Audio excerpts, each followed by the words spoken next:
Assalamualaikum warahmatullahi wabarakatuh. Izinkan saya memperkenalkan diri. Nama saya Melayusma Mukhtar. Saya mahasiswa JK Farmasi Stikes Harapan Ibu Jambi. Pada saat ini saya sedang mempelajari mata kuliah interaksi obat dengan dosen pengampu Ibu Apoteker Aisyah Dinda Mitra M.Farm. Selanjutnya, pembahasan tentang interaksi obat. Interaksi obat adalah perubahan efek obat akibat pemberian obat lain, makanan, senyawa lain, maupun kondisi-kondisi tertentu. Seperti contohnya interaksi antara golongan statin dan golongan azol. Antifungal dapat mengakibatkan kerusakan otot berat.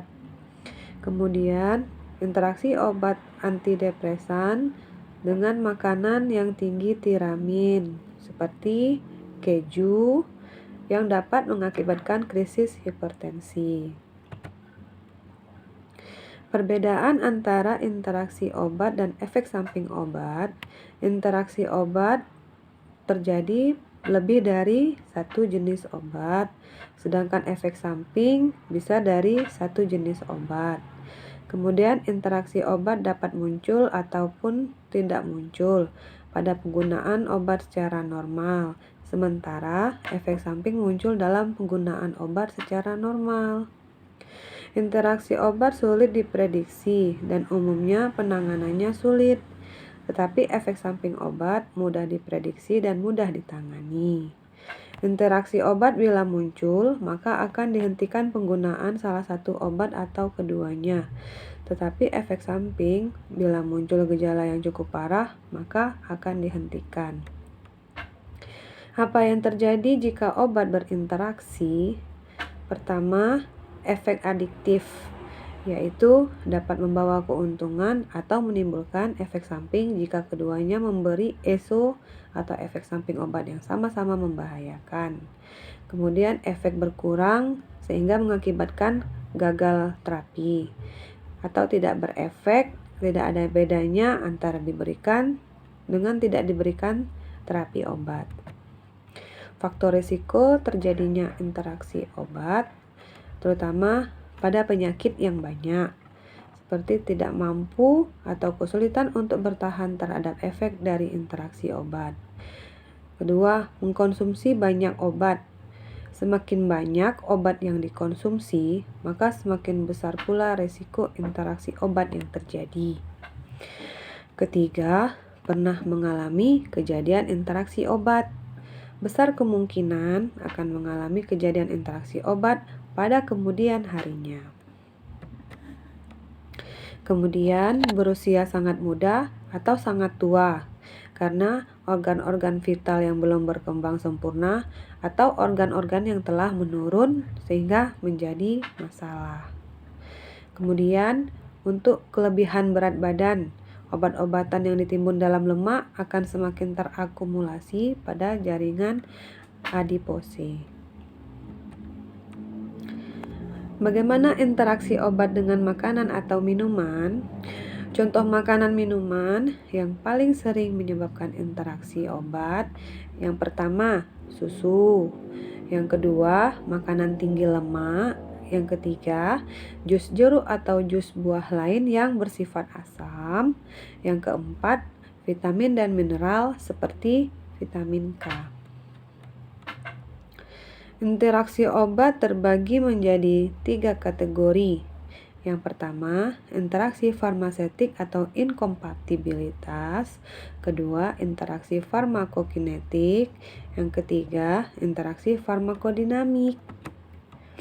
Interaksi farmasetik atau inkompatibilitas terjadi di luar tubuh. Obat saling tidak tercampur, interaksi secara fisika atau kimia, dan kadang dapat diamati berupa endapan, perubahan warna, timbul gas, lembab pada serbuk, dan lain sebagainya.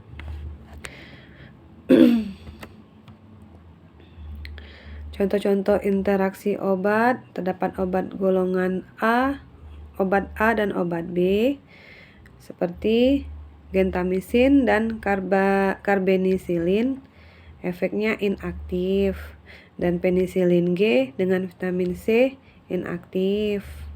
Amphoterisin B, garam fisiologis Ringer berbentuk endapan, phenytoin dan dextrose 5% membentuk endapan. Kedua, interaksi farmakokinetik terjadi jika salah satu obat mempengaruhi ADME obat keduanya, sehingga kadar plasma obat kedua meningkat atau menurun, sehingga bisa menyebabkan toksisitas meningkat dan efektivitas menurun. Interaksi farmakokinetik ini tidak dapat diekstrapolasikan dengan obat lain yang segolongan karena terdapat variasi sifat-sifat fisikokimia, sehingga mengakibatkan variasi sifat farmakokinetik. Contoh simetidin dan terfenadin. Interaksi farmakokinetik dibagi dalam 4 bagian. Yang pertama, interaksi dalam absorpsi, interaksi dalam distribusi, interaksi dalam metabolisme, dan interaksi dalam ekskresi.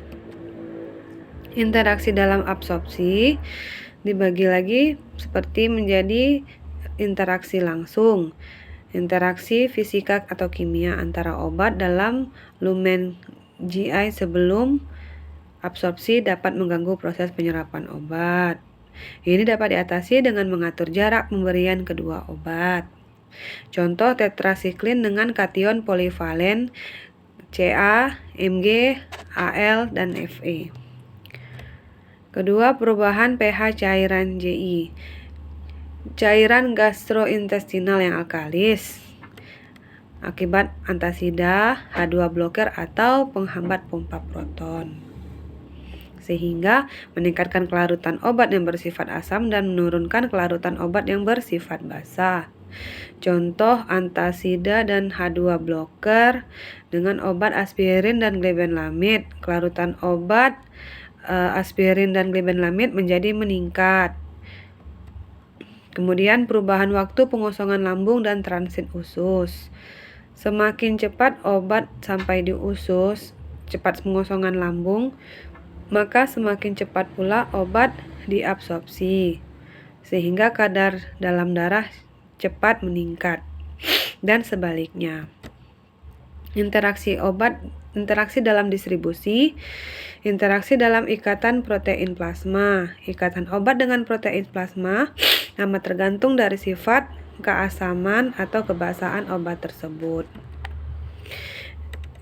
Interaksi dalam ekskresi, gangguan ekskresi ginjal akibat kerusakan ginjal oleh obat, kompetisi untuk sekresi aktif di tubulus ginjal, perubahan pH urin, perubahan kesetimbangan natrium dalam natrium tubuh total. Pertama, obat-obatan yang dapat merusak ginjal jika diberikan bersama obat lain yang dieliminasinya terutama melalui ginjal akan terakumulasi meningkatkan obat tersebut sehingga efek toksik meningkat. Interaksi farmakodinamik merupakan interaksi pada tingkat reseptor atau antagonis pada reseptor. Interaksi farmakodinamik terdapat interaksi pada tingkat reseptor, interaksi fisiologis atau antagonis fisiologis yang bekerja pada organ yang sama dengan reseptor yang berbeda.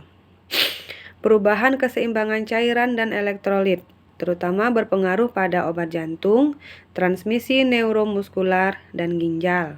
Contoh obat A digitalis, obat B diuretik, dan amphoterisin B mengakibatkan hipokalemi oleh obat diuretik dan amphoterisin B sehingga mengakibatkan toksisitas obat digitalis. Obat digitalis akan menjadi toksik.